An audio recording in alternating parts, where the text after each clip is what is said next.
ఈ పాడ్కాస్ట్ నచ్చితే లైక్ చేయండి, షేర్ చేయండి, సబ్స్క్రైబ్ చేయండి, ఇంకా ఫాలో అవ్వండి. హలో పిల్లలు, చాలా పాడ్కాస్ట్లు మేము చెప్పాం, మరి మీరు అందరూ వింటున్నారు ఆ పాడ్కాస్ట్ని?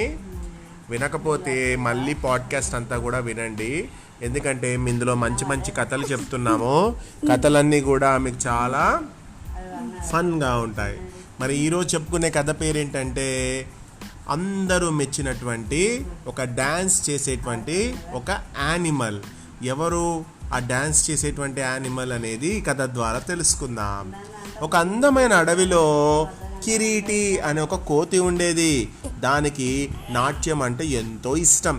చిన్నతనం నుంచే డ్యాన్స్ నేర్చుకోవాలనే కోరిక ఉండేది, కానీ ఎవరి దగ్గర నేర్చుకోవాలో తెలియదు. మరి బాగా ఆలోచించాక కొన్ని పండ్లు తీసుకొని ఏనుగు దగ్గరికి వెళ్ళి, ఏనుగు మామ నాకు నువ్వు డ్యాన్స్ నేర్పిస్తావా అని అడిగింది.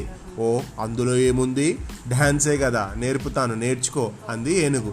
తనకు నచ్చినట్లు తనకు వచ్చినట్లు నాట్యం చేసి చూపించింది. దాన్ని చూసి ఈ కిరీటి అనే కోతి కూడా చెయ్యగానే ఏనుగు అని పగలబడి నవ్వింది. చాలులే, ఇక నీ డ్యాన్స్ను ఆపి నేను నవ్వలేకపోతున్నాను. కుప్పిగంతులు వేసుకొని నీకు నాట్యం ఎందుకు, ఈ జన్మలో నీకు డ్యాన్స్ రాదు, పో, ఇక్కడి నుంచి వెళ్ళిపో అని అవమానించి తరిమేసింది.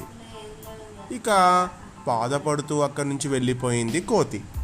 ఎన్ని అవమానాలు ఎదురైనా సరే ఎలాగైనా మంచి నాట్యం నేర్చుకోవాలి, మంచిగా డ్యాన్స్ నేర్చుకోవాలి అనుకుని మనసులో గట్టిగా అనుకుంది.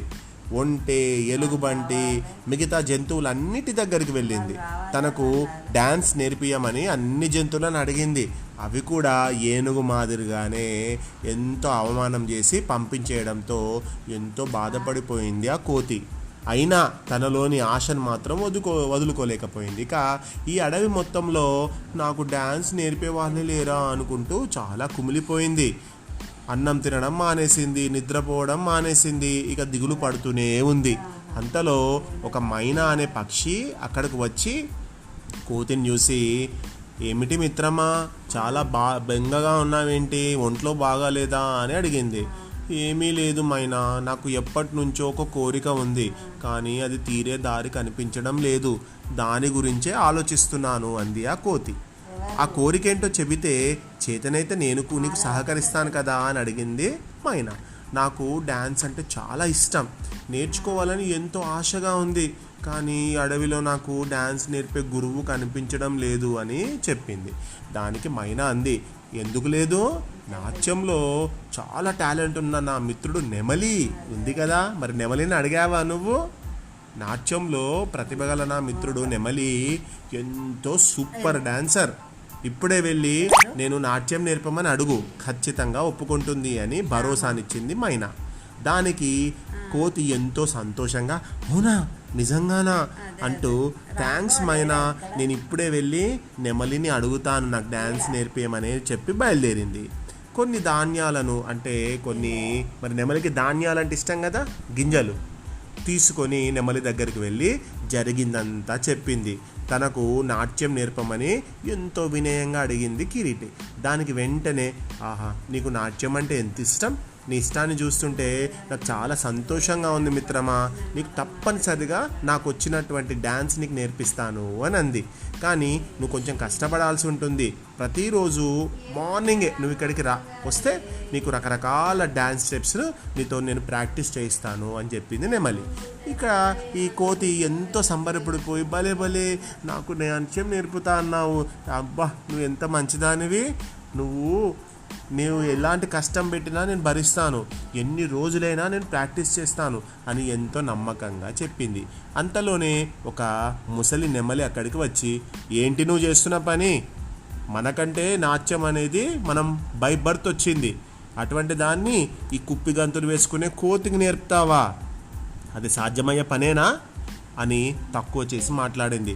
దానికి ఏ విద్య అయినా కూడా పుట్టిన వెంటనే రాదు, బై బర్త్ ఎవరికి ఏ విద్య రాదు, ప్రాక్టీస్ చేస్తేనే వస్తుంది, దాని మీద ఇష్టం ఉంటేనే వస్తుంది.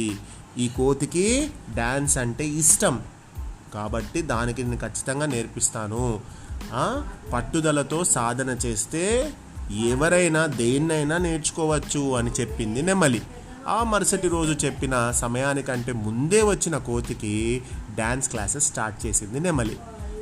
ఇక కోతి కూడా ఎంతో ఇష్టంగా ఎంతో శ్రద్ధతో ప్రాక్టీస్ చేయసాగింది. కొద్ది రోజుల్లోనే డ్యాన్స్లో మంచి ప్రతిభ, మంచి టాలెంట్ చూపించింది. తర్వాత జంతువులన్నీ ఎవ్రీ ఇయర్ జరుపుకునేటువంటి యాన్యువల్ డే ఫంక్షన్స్లలో కోతి డ్యాన్స్ స్పెషల్ అట్రాక్షన్. దాని నాట్యం చూసి మొదట్లో అవమానించిన ఏనుగు, ఒంటె ఆశ్చర్యపోయాయి. ఇతర జంతువులు ఎంతో సంతోషించి అభినందించాయి. అదే వేదిక పైన కోతి మాట్లాడుతూ తనలోని ఈ టాలెంట్ని గమనించి అన్ని ట్రిక్స్ నేర్పించినటువంటి పికాక్కి, నెమలికి చాలా థ్యాంక్స్ అని చెప్పి తన కళ్ళల్లోంచి ఆనంద బాష్పాలు, హ్యాపీ టీయర్స్ వచ్చాయి. వెంటనే నెమలి కల్పించుకొని, ఇందులో నా గొప్పతనం ఏమీ లేదు మిత్రమా, కృషి, పట్టుదల, సాధనకు తోడైతే ఏదైనా సాధించగలం అని, అవి నీకు ఉండడం వల్లనే నువ్వు చాలా చక్కగా తక్కువ రోజుల్లోనే ఎంతో బాగా నాట్యం నేర్చుకోగలిగావు అని చెప్పింది. దాంతో జంతువులన్నీ తమ చప్పట్లతో మరోసారి కోతికి కంగ్రాచులేషన్స్ చెప్పాయి. ఇంతటి చక్కటి కథను రాసిన వారు సుశీలారావు గారు. శుభరాత్రి. ఇంకొకటి చెప్పవా?